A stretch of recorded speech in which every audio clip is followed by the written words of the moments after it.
Welcome and hello. This is a video exercise in HEC ResSim. And in this exercise, we're going to be talking about capacity outage scheduling. So in the course of operating reservoirs, sometimes the outlet gates need to come offline for maintenance or whatever reason. And that scheduling sometimes needs to be added to ResSim. All right, so what I have here is my watershed setup module selected in ResSim. So my first step to the exercise is to create a new watershed. Here in the exercises, we'll be going through step by step to demonstrate the topic of the exercise and show how that works. Go ahead and give your watershed a name and then select the location that you want that exercise to be saved to. All right, select your units and then time zone, specific for me, apply, and OK. Okay. The watershed has been created. Let me zoom in here and then click my stream alignment tool, hold down control, and then continue holding down control as I sketch out a stream alignment. I'm going to set up a network that's similar to what I've set up in previous examples and lessons. So just bear with me if you've done this before or skip ahead. And if you haven't, then just go ahead and give your stream a name. I'll just call it stream 1. And then I'm going to select the computation tool down here, the computation point tool, and then hold down control, right click on the stream alignment, call it CP1. Okay. When sketching out that stream alignment, we want to go from upstream to downstream. So um, sorry if you didn't know that, but CP1 is going to be at the upstream. Then I'm going to select the reservoir, hold down control, and then single left click on the upstream end of the reservoir pool. And then let go of control, single left click downstream of that location and give your reservoir name. All right, I'm going to do one more computation point at the downstream end. I'm going to call that CP4. Next, I'm going to go up to Watershed, Configuration Editor, and then create a configuration. This is going to serve as sort of a template for creating networks. And then the time step is not used, but you do have to enter it anyway. So click Apply and OK. I'm going to go File, Save Watershed. That's it for the Watershed Setup module. Next, select the Reservoir Network module and go Network, New. And we'll create a network based on that configuration. I'm just going to call mine Network 1 and then Config 1. Select the configuration that you just saved here. Then click New. And we need to connect this network. So we'll click the Reach tool here over in the left Tools menu. Hold down Control and then single left click on the upstream junction and then let go of Control. Single left click on the next downstream junction. Give your Reach a name here if you want. I'm just going to accept the suggested name and then do the same thing down here for the Reach downstream of the reservoir. All right, so we have our network all set up. I'm going to give it a save. I should say that the network is connected. We still have to do a few things here. I'm going to select the junction tool here on the left and then right click edit junction properties. What I want to do here is assign a local inflow to this junction. So I'm just going to call it inflow at CP1 and then give it a factor of 1. So it just multiplies by 1. There's no multiplier. And then OK. The actual flows we need to create in a DSS file. So that's a time series data set that we're going to assign to an alternative that has that flow rate assigned to this junction. So let's go ahead and create the time series data set now, and then later we will actually create the alternative. So to do that, I'm going to go up to Tools, HEC DSS View, and then let's create a file. So go File New, and we're going to create a file in our watershed directory, which is what is selected as default here. So that's good. Now it's just asking for a file name. I'm going to call it time series data and then create. Okay, so our DSS file has been created. Now it's waiting for us to add some records. We will do that manually. I'm going to go up to data entry, manual time series. And now I need to fill out the parts to the path name here. So I'm just going to be generic and say project, location, flow. Now, if you actually had a project name or a location of that project, you would fill out A and B with the actual values. I'm going to say this is H1, sort of a custom user field here. And then for this simulation, I'm going to do, let's do this for July 2024. So I'll start on 1 July 2024, the first hour. and then the units will be in CFS, and instantaneous value is fine. That looks good. Now I'm going to come over to Excel, and I usually don't show this part on the video, but that's fine. All I'm doing is copying down the data that I have prepared. So we come back over to my DSS and paste in that data. So I copied it to my clipboard. Now I'm over here, I'm pasting it in. There is one peak of surge of inflow. So I'll show you what that looks like. So I'm going to select the record and then click this tool up here with a little plot. And sure enough, we have a base flow of 2000 CFS for the month of July 2024. And then we have a peak inflow that surges right around, it starts on like the 8th or the 9th of the month and goes for a few days with a peak flow of just shy of 8,000 CFS. Okay. So we will return to look at this inflow and assign it to an alternative and see it in the results a little bit later. All right, so we can close the DSS view for now. Next, I'm going to click on my reservoir tool and right click, edit reservoir properties. You can also just select the pointer tool and right click, edit reservoir properties. And then your third way is edit reservoirs, same thing. If you do edit reservoirs, then you would select the reservoir that you want to edit. All right, so here we are. We have a pool and a dam. I'm going to go get my pool data. So back over to Excel. I have this set up. I'm going to copy my pool data here. It's exactly the same format that ResSim is looking for. So paste. We have a base elevation of 1350 and then a top of dam elevation of 1500. So I'm going to click apply. That will save. And then over at the dam, I want to say 1500 is my top of dam elevation. And then the length of the top of the dam, I will say is 800 feet. I also like to rename the dam as just dam. That's good. All right, next I want to add a controlled outlet. So here is my controlled outlet. It's asking for the number of gates. I'm going to say there are 5 gates. And now it's asking me to paste in the max capacity for each elevation. So I'm going to head back over to my Excel and then grab that information and then minimize Excel. I copied it onto my clipboard and I pasted it in here. So here is my numbers. The invert is 1400. So if the water surface elevation is below 1400, I can't release anything. But if it's only 1410, I can only release 200 CFS. However, there are 5 gates, so that sum is actually 1000 CFS. That's how this plot works. And the guide curve elevation is going to be 1480. So just keep that in mind. The max capacity in a single gate would be 1040. All right, apply. And we're good there. I'm going to leave all the other settings as default and then head over to the operations tab. That's here. Now I'm going to first start by creating an operation set. So operations new. I'll call the operation set 1. And then it's giving me in the zone rules tab here, it's giving me my 3 zones: flood control, conservation, and inactive. I'm going to be pretty boring about this and just make it a constant elevation for the entire year for the top of zone elevation for all 3 zones here.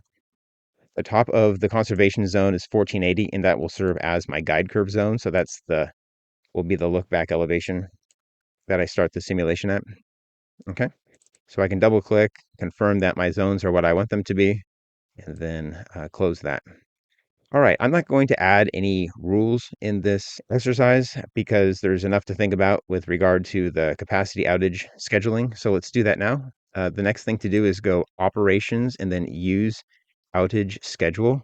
So when you click that, there's a new tab that gets activated here. So we had zone rules and then release allocation. And then this tab, which is off by default, is now on. It's active and it's selected, but there's no outages scheduled here. So what I want to do here is schedule the outage, run the simulation, and then see how that affects the water surface elevation over the course of the month of July. Now, before I do that, I want to actually run a base case with no outages, and then we'll return to this tab here in the operations tab of the reservoir editor and start creating outages and see how that compares with the other simulations. All right, so I'm just going to go ahead and click apply. We'll be back. All right, next let's go ahead and create an alternative. So here is my alternative dialog box. I'll say new.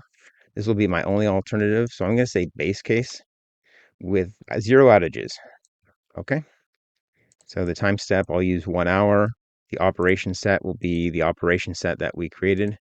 The look back data will say 1480 on the pool elevation because that's the guide curve elevation. So I'll say 2000 CFS because that's the constant base flow of that inflow hydrograph. Last step is time series. Here's our inflow at CP1. I promised you I would return to this step. So now is the time to make a reference from our alternative to that time series data set that showed our inflow value. So to do that, go ahead and click the record here, and then click the button, select DSS path.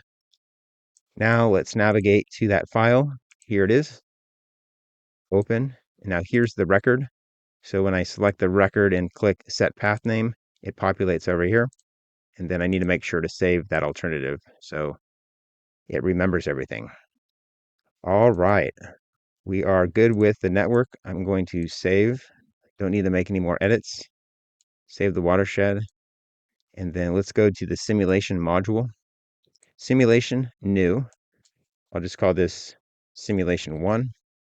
And then the start date is going to be the first day of July. So the simulation will start on the second hour just because it wants a look back period. So I'm going to make the look back period start on the first hour of July.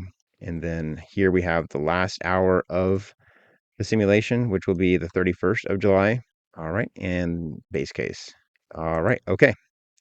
Looks good. I'm going to click compute. And then let's take a look at our results. So I'm going to right click on the reservoir and then plot. What we have here is a couple plots. On top is the water surface elevation, and that's in green. So it starts at 1480 and then pretty much maintains that elevation the entire month, except for a little bump right here during the inflow.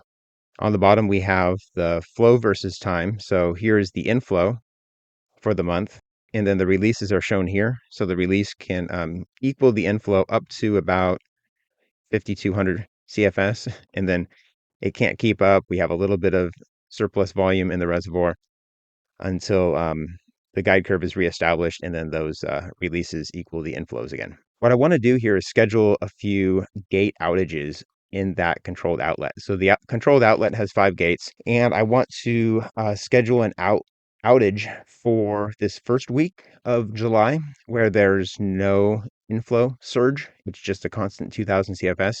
And then I want to do the same thing and schedule some outages during this second week of July where we do have a increased inflow.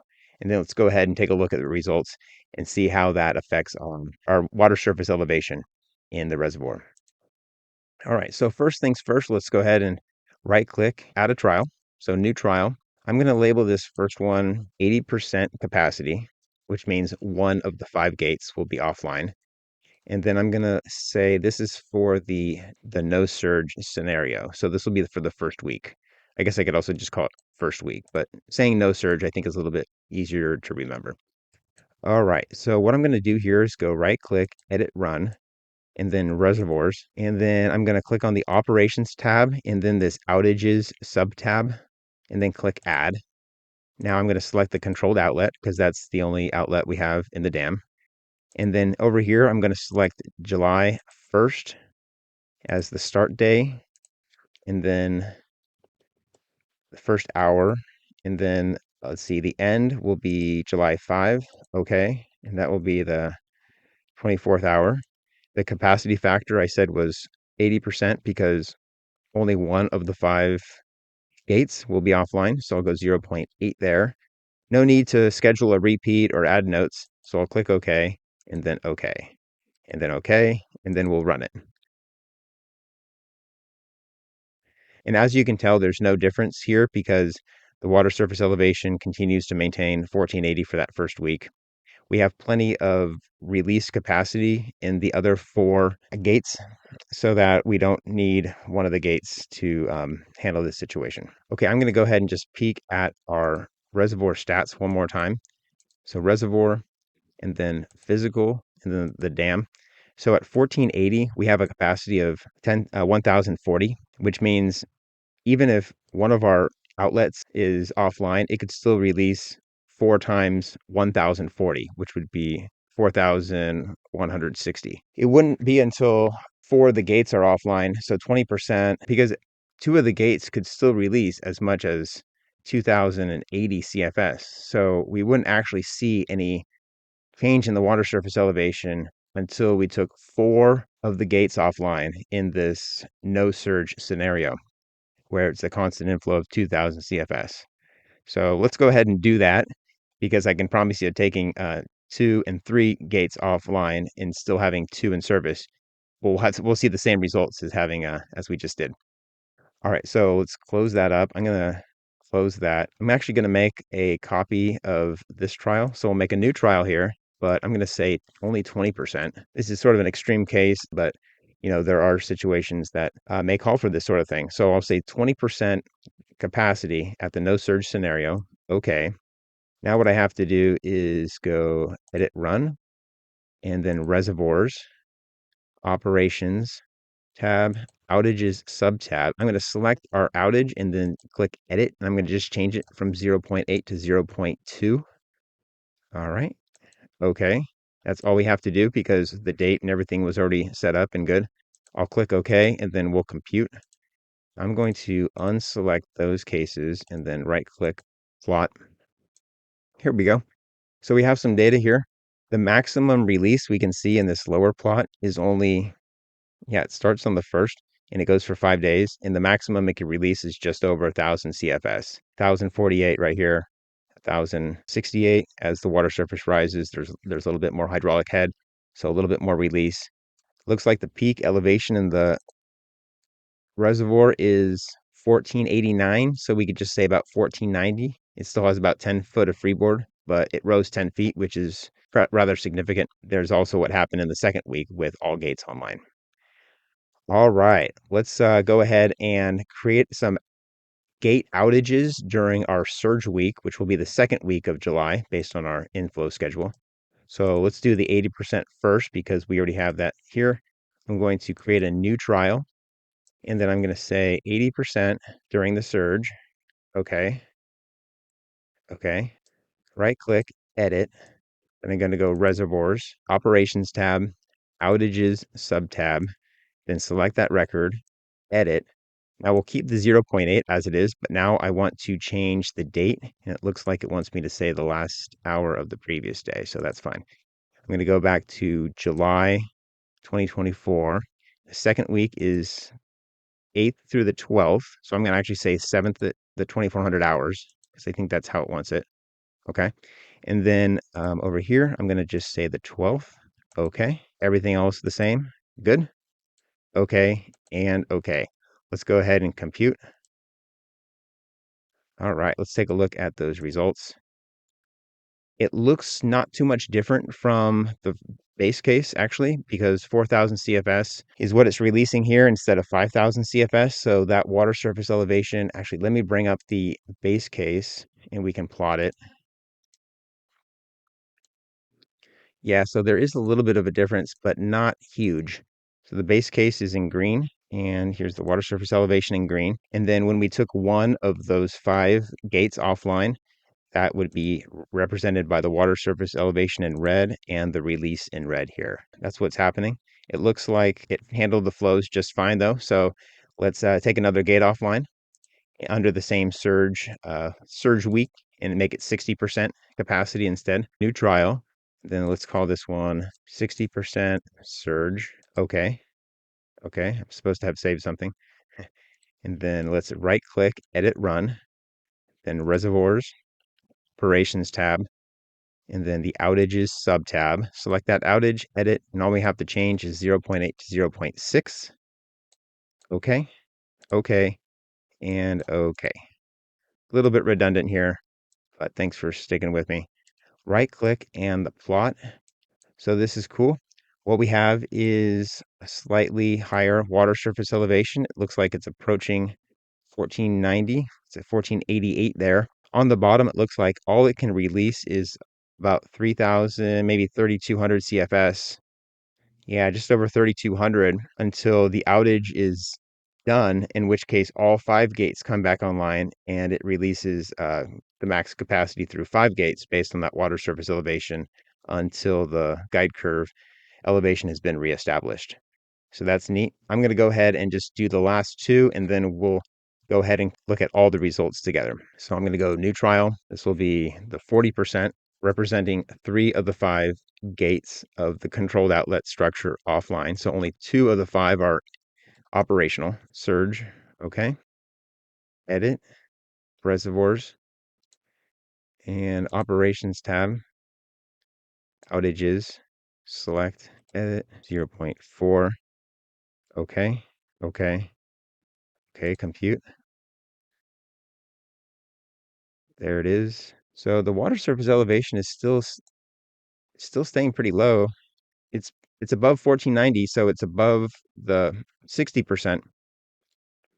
And then on the bottom we have again our inflow, and then here's the release. It can't release much more than 2000 CFS. And then after the outage is done, all 5 gates release as much as water as they can for the next day and a half until the water surface elevation goes down to the guide curve elevation again. Next up, 20%, new trial, 20% surge, edit run, reservoirs, operations, outages, edit, 0.2 representing 20%.